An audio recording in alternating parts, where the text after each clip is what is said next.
Hi friends, మేము పెట్టే interesting videos కోసం ఇప్పుడే మా ఛానల్ని సబ్స్క్రైబ్ చేసి పక్కనే ఉన్న గంట సింబల్ని యాక్టివేట్ చేసుకోండి. అలా చేయటం వల్ల మేము పెట్టే ప్రతి ఒక్కటి నోటిఫికేషన్ మీ వరకు ఈజీగా వచ్చేస్తుంది. ఇక లేట్ చేయకుండా వీడియోలో ఏం జరుగుతుందో చూసేయండి. గౌతమ్ ఇక రేణుకని ప్రతాప్ ఇంటికి వెళ్ళమని, రాజరూప పెళ్లి విషయాన్ని బయట పెడతారా లేదా అని చూడమని, ఇక రాజుతో త్వరగా పెళ్లి చేయండి పెద్దయ్య అని ప్రతాప్ కాళ్ళ మీద పడని రేణుకకి ట్రైనింగ్ ఇచ్చి గౌతమ్ పంపిస్తాడు. రేణుక వెళ్ళి పెద్దయ్య రాజుతో నా పెళ్లి జరిపించాలా అన్న విషయాన్ని బయట పెట్టగానే ఇక వెంటనే రాజు ఇలా అంటూ ఉంటాడు. పెద్దయ్య, రేణుకతో నా పెళ్లి చేస్తానని మాట ఇచ్చే ముందు మీకు ఒక విషయాన్ని చెప్పాలి పెద్దయ్య అని చెప్పగానే ఒక్కసారిగా షాక్ అయిపోతాడు ప్రతాప్.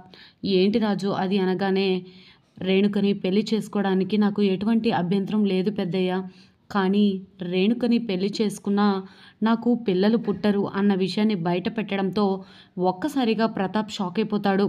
ఏంటి రాజు నువ్వు చెప్పేది నిజమా అనగానే, అవును పెద్దయ్య, రేణుకని మీరు అడగండి. రేణుకకి నాకు పిల్లలు పుట్టకపోయినా నన్ను పెళ్లి చేసుకుంటాను అంటే రేణుక మెడలో ఖచ్చితంగా 3 ముళ్ళు వేస్తాను అనగానే రేణుక భయపడి, రాజుతో పెళ్లి చేసుకోవాలి అంటే ఆలోచించి చెప్తాను పెద్దయ్య అని చెప్పి రేణుక అక్కడి నుంచి వెళ్ళిపోతుంది. మరి నిజంగా రాజుకు పిల్లలు పుట్టరన్న విషయాన్ని ఎందుకు చెప్పాడు? రేణుకకి తన మీద ఉన్న ప్రేమన లేదా అపోహన అని తెలుసుకోవడం కోసమే రాజు ఇదంతా చేశాడా? నిజంగా ఏం జరిగింది తెలుసుకోవాలి అంటే ఈ వీడియో చివరి వరకు చూడండి ఫ్రెండ్స్. నచ్చితే ఒక లైక్ చేయటం మర్చిపోకండి. ఇక లేట్ చేయకుండా వీడియోలో ఏం జరుగుతుందో చూసేయండి. రేణుక ఇక గౌతమ్కి ఫోన్ చేస్తుంది.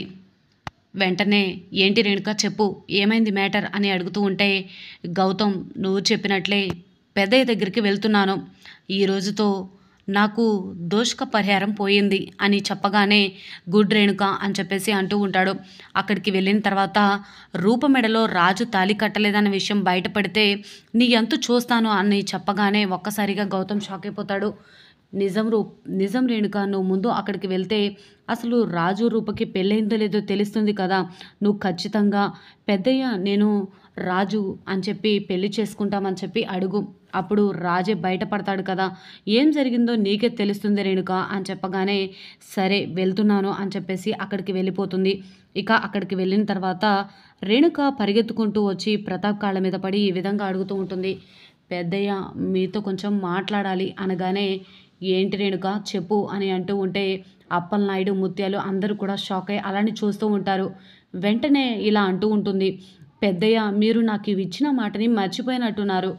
నాకు రాజుకి పెళ్లి చేస్తానని మాట ఇచ్చారు కదా, మరి ఆ మాటను ఎలా మర్చిపోయారు పెద్దయ్య అని అడుగుతూ ఉంటే, రేణుక నీకు ఇచ్చిన మాటని నేను మర్చిపోలేదు. రాజుతో నీ పెళ్లి జరిపిస్తానని చెప్పాను, కాకపోతే నీకు దోషం ఉంది కదా, దానివల్ల రాజుకు కూడా ఏమైనా అవుతుందేమోనన్న ఆలోచించి దోష పరిహారం చేసుకున్న తర్వాత మాత్రమే రాజుకి నీకు పెళ్లి చేస్తానని మాట ఇచ్చాను, మర్చిపోయావా అని అంటూ ఉంటే, అవును పెద్దయ్య మర్చిపోలేదు, అందుకే ఇక పంతులు గారిని కూడా తీసుకొని వచ్చాను పెద్దయ్య, మీరే ఆలోచించి పంతులు గారితో మాట్లాడి మంచి ముహూర్తం పెట్టుండ్రి అనగానే సరేనమ్మా అని చెప్పేసి ఈ విధంగా అంటూ ఉంటాడు. వెంటనే ఇక పంతులు గారిని కూడా తీసుకొని రాగానే పంతులు గారు ఈ విధంగా మాట్లాడుతూ ఉంటారు. అవునయ్యా, ఆ అమ్మాయికి ఉన్న దోష పరిహారం పోయింది, ఇప్పుడు ఆ అమ్మాయిని ఎలాగైనా మీరు పెళ్లి చేయొచ్చు రాజుకిచ్చి అని చెప్పగానే ఒక్కసారిగా ప్రతాప్ కూడా సరే అని చెప్పేసి అంటూ ఉంటాడు. చూసావా రాజు, నీకోసం ఆ రేణుక ఎంత తాపత్రయపడుతుందో, నిన్ను పెళ్లి చేసుకోవడానికి దోషక పరిహారం చేసుకుని వచ్చింది రాజు అనగానే, అవును పెద్దయ్య నేను రేణుకని పెళ్లి చేసుకుంటానని మాట ఇచ్చాను అని అంటూ ఉంటాడు. ఇక వెంటనే అప్పలనాయుడు అలాగే ముత్యాలు అందరూ కూడా షాక్ అయ్యి అలానే చూస్తూ ఉంటారు. ఇక ఏం మాట్లాడాలో అర్థం కాక అలానే సైలెంట్గా ఉండిపోతారు. రూప మాత్రం చాలా కంగారు పడిపోతూ ఉంటుంది. ఇదేంటి రేణుక దోషం పరిహారం అంటుంది, నిజంగా ఇప్పుడు నాన్న రాజుకి రేణుకకి పెళ్లి చేస్తానని మాట ఇస్తారా ఏంటి అని ఈ విధంగా ఆలోచిస్తూ ఉంటుంది. వెంటనే ఇక ఈ విధంగా అంటూ ఉంటాడు ప్రతాప్.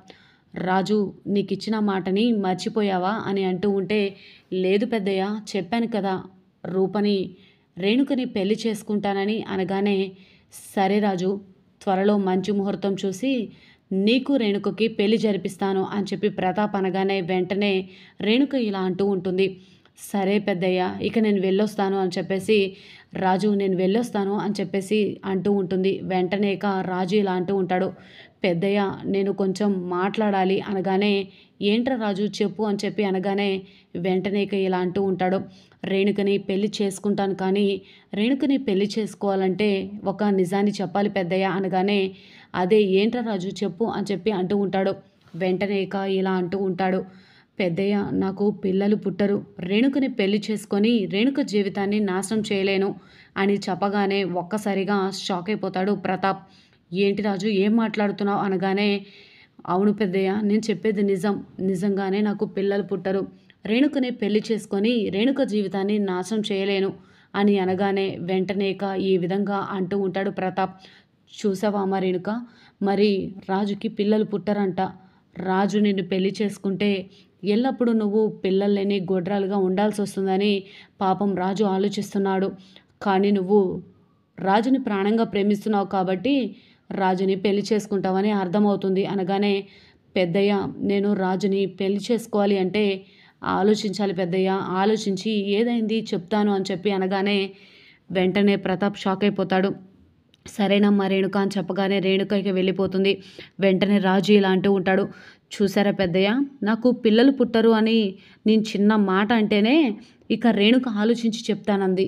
అంటే రేణుక ప్రేమించింది నన్ను కాదు పెద్దయ్య అని చెప్పేసి ఈ విధంగా అంటూ ఉండగా, అవును రాజు, రేణుక ఏదో తెలిసి తెలియక మాట్లాడుతుంది ఇన్నాళ్ళు అనుకున్నాను, కానీ రేణుక చాలా తెలివి కలది అనగానే, ఎవరో రేణుకని కావాలనే నా మీదకు ఉసుగొలపాలని ప్రయత్నిస్తున్నారు పెద్దయ్య అని చెప్పగానే ఒక్కసారిగా అలానే అనిపిస్తుంది రాజు అని చెప్పేసి ఈ విధంగా అంటూ ఉంటాడు ప్రతాప్. ఇకపోతే రూప దగ్గరికి వెళ్ళి రాజు ఈ విధంగా అంటూ ఉంటాడు.